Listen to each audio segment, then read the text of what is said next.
தோழர் சுகுணா திவாகர் அவர் வந்து எனக்கு சிவகுமார் அப்படின்னு தான் தெரியும். இப்போ இந்த புத்தகத்தோட தலைப்பு அங்கிருந்துதான் வந்திருக்கிறோம் அப்படிங்கிறது.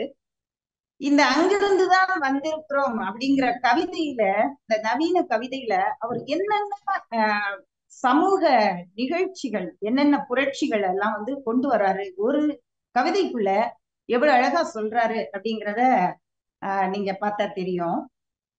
இப்ப அதை முழுமையா நான் வாசிச்சிடலான்னு நினைக்கிறேன். வணக்கம் வணக்கம். ஓ, பழைய வீட்டுக்கு போய்விட்டீர்களா? நாங்கள் இங்கு பல ஆண்டுகள் ஆகிவிட்டன. இல்லை இல்லை, நடந்து வரும் தூரம்தான். 7-8 தெருக்கள் கடந்தால் போதும்.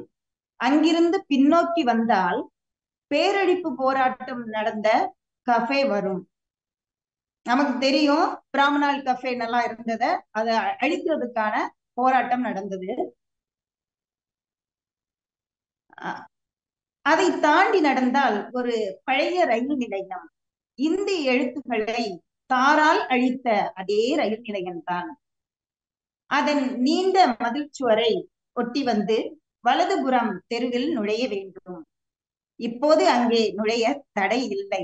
அப்போ அந்த காலத்துல தடை இருந்திருக்கு. நிறைய வீடுகள் காலியாகத்தான் இருக்கின்றன.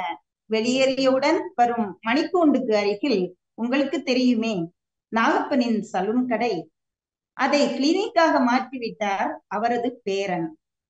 மூன்றாவது இடத்துக்குள் நுழைந்தவுடன் நிச்சயம் இந்த தெருவை மறந்திருக்க மாட்டீர்கள். வனஜாவையும் அவள் பாலிய திருமணத்தையும் கூட. அவர் மகள் மணவிலக்கு பெற்று கிறிஸ்தவரை மணந்து விட்டாள்.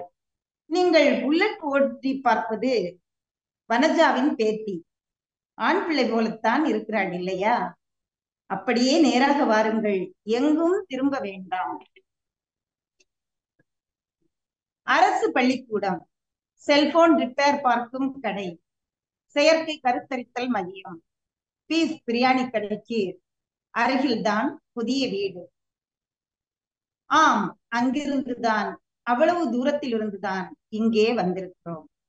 இங்கே நமக்கு வெளிப்படையா நாம பார்க்கும்போது இது அந்த வழிகாட்டல் மாதிரி நமக்கு இருக்கு. ஆனா வரலாற்றில் எவ்வளவு தூரம் நாம நகர்ந்து வந்திருக்கிறோம், பெரியாரால் இது எவ்வளவு சாத்தியப்பட்டிருக்கு அப்படிங்கிறத மிக அழகாக சொல்கின்ற கவிதையாக பார்க்கிறேன். அடுத்து பாத்தீங்கன்னா, காலத்தில் விரிசல் விழுந்து விட்டது அப்படிங்கிற கவிதையில, அதாவது நல்ல நேரத்துல குழந்தையை பிறக்க வைப்பாங்கல்ல, சிசேரியன் பண்ணி, அந்த மாதிரி சொல்றாங்க. நல்ல நேரத்தில் குழந்தை பிறந்திருக்கிறது. அப்போ அந்த குழந்தை அது எப்ப வெளியே வந்த நேரம், அது தலை மட்டும் வெளியே வந்த நேரமா, கால் வந்த நேரமா, இல்லாட்டி முழுமையா அது வந்த நேரமா, இல்ல டாக்டர்கிட்ட கையளிக்கப்பட்ட நேரமா, டாக்டருடைய கை கடிகாரம் சரியானதா, இல்லாட்டி சுவர்ல தொங்குற கடிகாரத்தோட நேரமா, அப்படிங்கிற ஒரு நிறைய விஷயங்களை சொல்லிட்டு இதெல்லாம் கேள்வி கேட்கிறாரு பெரியார். அது கேட்கும்போது அதனாலேயே அந்த சுவர் கடிகாரத்தில் விரிசல் விழுந்து விட்டது, 3000 ஆண்டுகள் ஓடிய கடிகாரம் என்று குறைபட்டு கொண்டார்கள்.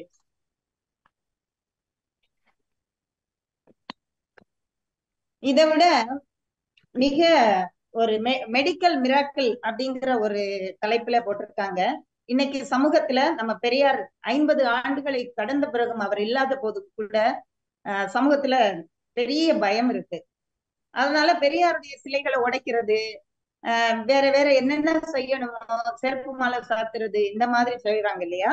அதை பத்திய ஒரு கவிதை அவர் நிறைய சொல்லிக்கிட்டு, ஒருவர் இறந்த பின்னும் இத்தனை மனநோயாளிகளை கண்டறிகிறார் என்பது ஆச்சரியம்தான் என்றார் மருத்துவர். மேலும் அவர் சொன்னார், அவர்கள் பரிதாபத்துக்குரியவர்கள். மருந்து புட்டிகளை உடைப்பது மனநோயாளிகளின் வழக்கம்தான் என்று. அப்போ உடைக்கிறவங்க செய்யறவங்க எல்லாம் அதை ஏவி விடுறவங்க வேற ஆட்களா இருக்கிறாங்க. ஆனா செய்யறவங்க பரிதாபத்துக்குரியவர்கள், அவர்களை மனநிலை பாதித்தவர்கள்னு சொல்லிடுறாங்க, சொல்லி முடிச்சிடுறாங்க அந்த விஷயத்த.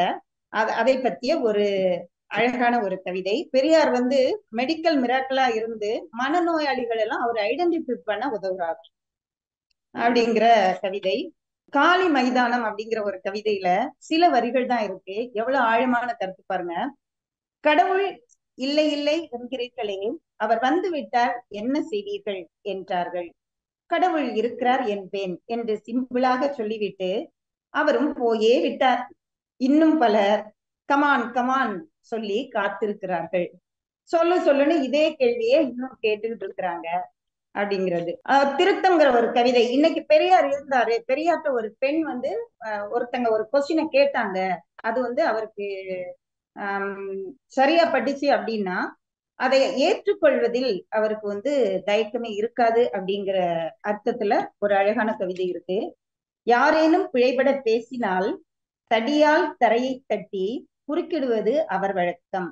கடவுளை மற மனிதனை நினை என்றவரிடம் ஏன் மனுஷியை நினைக்க மாட்டீர்களா என்றார் அந்த பெண் தோழர். மன்னிச்சுக்கங்கம்மா என்றபடி எழுந்து 3 முறை தடியால் தட்டி கொண்டார். பெரியார் இன்னைக்கு இல்லைன்னா இந்த சமூகம் எத்தனை ஒரு நூற்றாண்டு கூட பின்தங்கி இருக்கும், அது நமக்கெல்லாம் தெரிஞ்ச விஷயம். அந்த பெரியார தான் இன்னைக்கு வந்து அரைகுறைகள் எல்லாம் வந்து என்ன சொல்றாங்க அப்படின்னா வந்தேரி அப்படின்னு சொல்றாங்க. அதற்கான ஒரு கவிதை ரொம்ப அழகா இருக்கு. ஈவேரா எங்கிருந்து வந்தார் தெரியுமா என்றார். எல்லாரையும் போல கருப்பையில் இருந்துதானே என்றேன். அவர் ஒரு வந்தேரி. அவர் மூதாதையர்கள் எங்கிருந்து வந்தார்கள் தெரியுமா என்றார் விடாப்பியாக. தெரியவில்லை, ஆனால் ஒரு விஷக்கோப்பையை, ஒரு தூக்கு கயிறு, ஒரு சிலுவை, ஒரு கில்லட்டின், ஒரு வெடிகுண்டு, சில தோட்டாக்கள், பல செருப்புகள், வீசப்பட்ட மலம், முட்டையோடுகள் இவற்றை தாண்டி என்னிடம் பேச வந்தார் என்பது மட்டும் தெரியும் என்றேன்.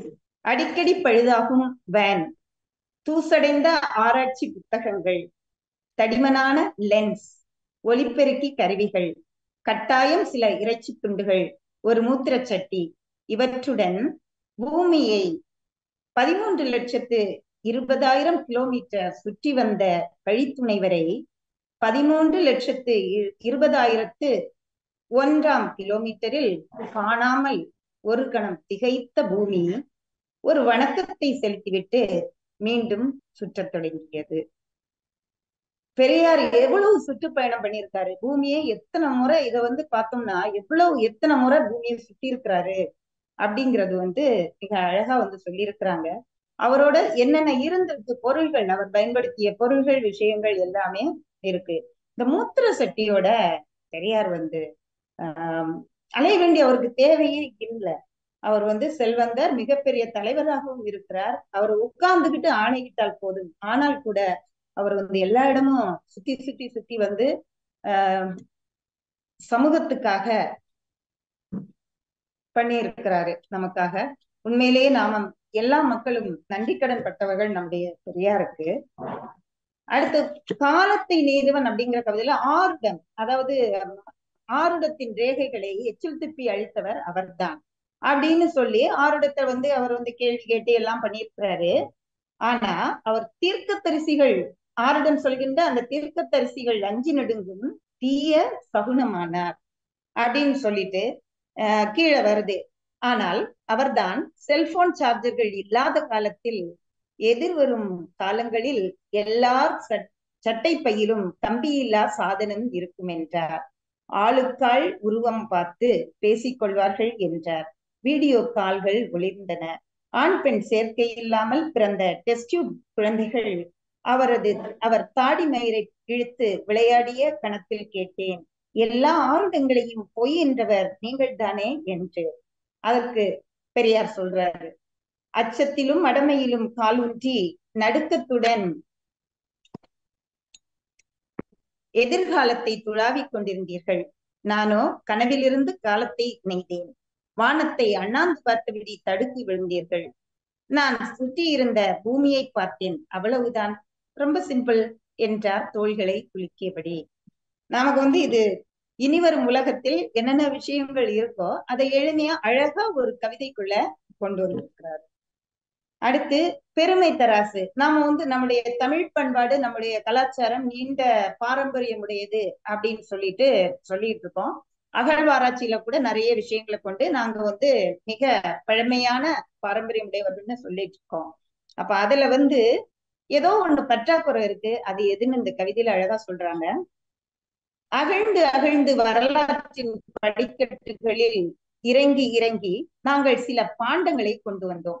சிவப்பும் கருப்புமான பாண்டங்களில் இருந்து கடந்த காலத்தின் சுழலும் மூச்சடங்கிய முதுமக்கள் தாழி வரை, பிறகு சில செப்பு சாமான்கள், வரலாற்று புள்ளியாய் உறைந்த பகடைகள், கடவுளை அறியாத எம் மூதாதையாரின் உலைக்களங்கள், காளை மாட்டின் கொம்புகள் மற்றும் சில மண்டையோடுகள் எல்லாவற்றையும் பெருமை தராசில் நிறுத்த போதும் ஏதோ ஒன்று குறைந்தது. கடைசியாக ஒரு மூத்திர சட்டியை வைத்து சமன் செய்தோம். நம்முடைய வரலாறு பெரியாரின்றி நிறைவுறாது அப்படிங்கிறத மிக அழகா சொல்லி இருக்கிறாங்க.